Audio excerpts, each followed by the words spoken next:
categorize what a serving is. We said a serving was quarter cup.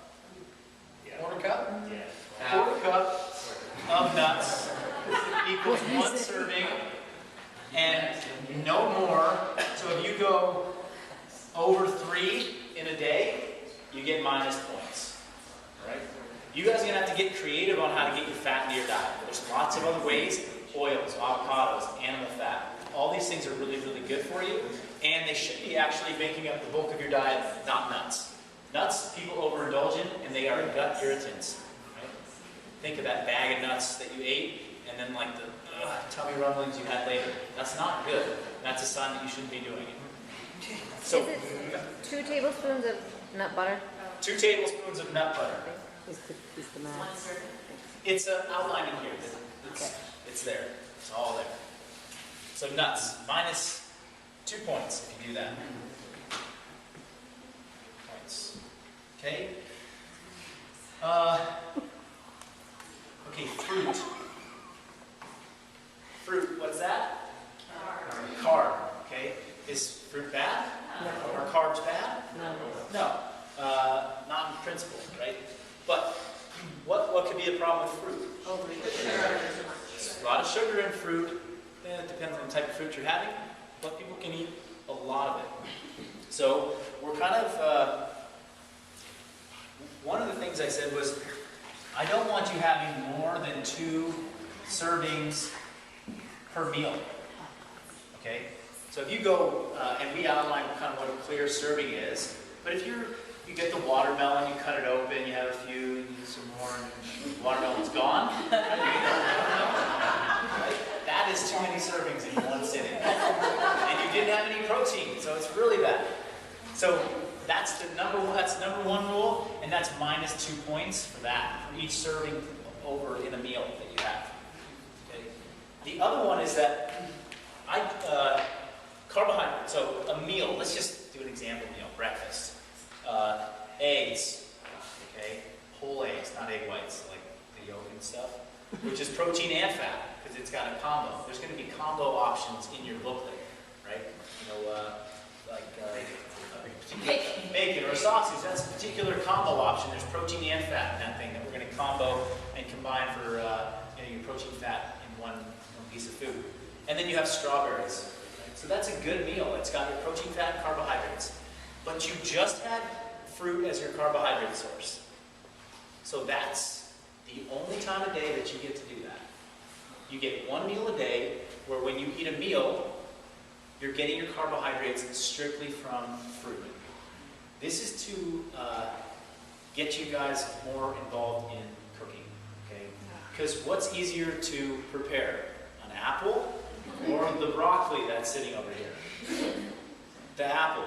And that's why most people are picking up fruit and using fruit all the time as their carb source. It's because it's easy and it's convenient, right? And what do people always say to me? I gotta eat more vegetables. I gotta eat more vegetables. Well, we're gonna make you eat more vegetables. And we're gonna primarily get carbohydrates every meal from vegetable sources. So you cannot do that at lunch too. At lunch, you go and you have a piece of salmon, right? You put a little oil on it, and then you have more strawberries. You're going to get dinged for points on that one because you went again with just the fruit. You went with the easy route. Now, if you had had some spinach and strawberries, you're fine. Okay? I just need to make sure that you're not having all your meals with just fruit. Get vegetables in there. Make sense? Yeah. Okay, that's a minus 2 for the fruit only rule.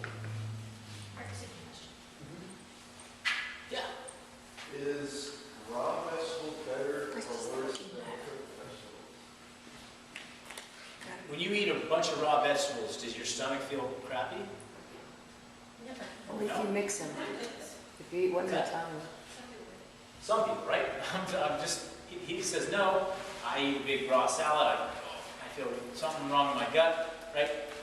They can be challenging for people to digest, but a combination of raw and cooked is fine. I tend to lean towards, I don't know, I've seen a couple studies where they compared the nutrient extraction of raw vegetables to cooked vegetables. People say, hey, cooking you lose nutrients when you cook it. But then when you put it in your body, the cooked vegetables, you're able to extract more nutrients from because there's already broken down cell walls and things like that. And so I don't think there's a clear answer to that, what's better. The evidence I saw was that cooked vegetables were better. But there's plenty of raw food people in the world that want to punch me in the face for saying that. Both, right? Whatever's palatable to you, whatever you like. I love going home and making roasted carrots. I don't like going home and chomping on 5 raw carrots. That answers your question. And then there's the, skipping breakfast. Skip the breakfast. That's just right there worth -2 points. Okay? You lose -2, and it's not only skipping breakfast, it's not having breakfast before 9 a.m. Okay? So you guys that like to just lollygag until 10, do nothing. Yeah. What's that?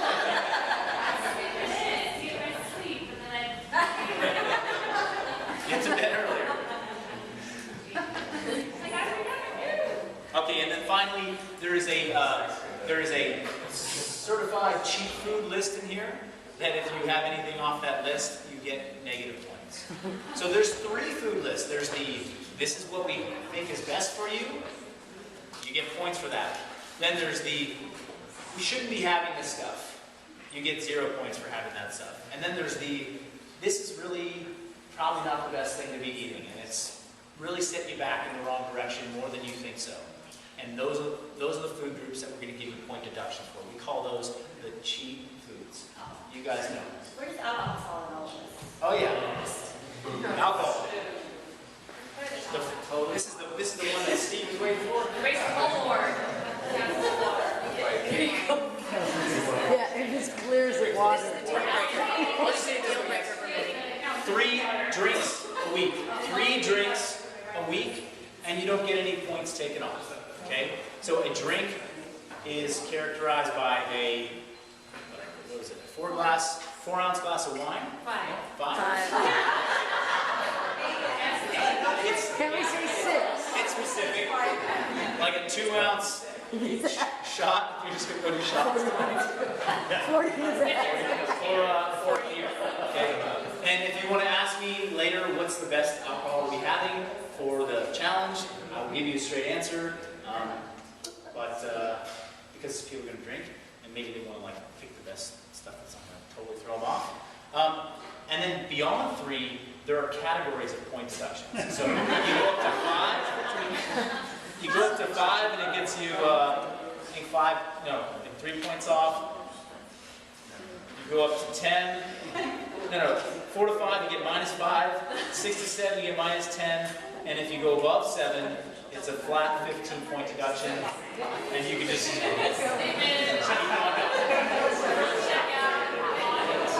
Then you better be eating nice. Yeah, right. So that wraps up the challenge, Victoria. I have a question about that. So can you bake your tree and have No, you cannot bake. No baking. You know that. But they're not making no baking? Yeah, but they can drink some. They're. Oh, yeah. What was that? Is there a bonus for being alcohol? Can I buy drinks from that guy? I do buy you guys will feel the bonus when you're winning your health I like and a your +1. fitness. So I was asked to ask a question. For those of us who are coming back for a second round, Yes.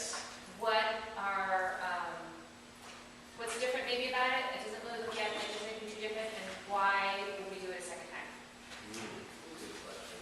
What? Great question. Jesus. See, I can't take credit for that question. The first part is there is always something different when you commit to doing these things at a different time of year. So it is starting to be fall, end of summer, and so your rhythms and the timing of the year is different. So you're committing to 8 weeks of really clean living. You did it last time in the winter time, and now it's fall and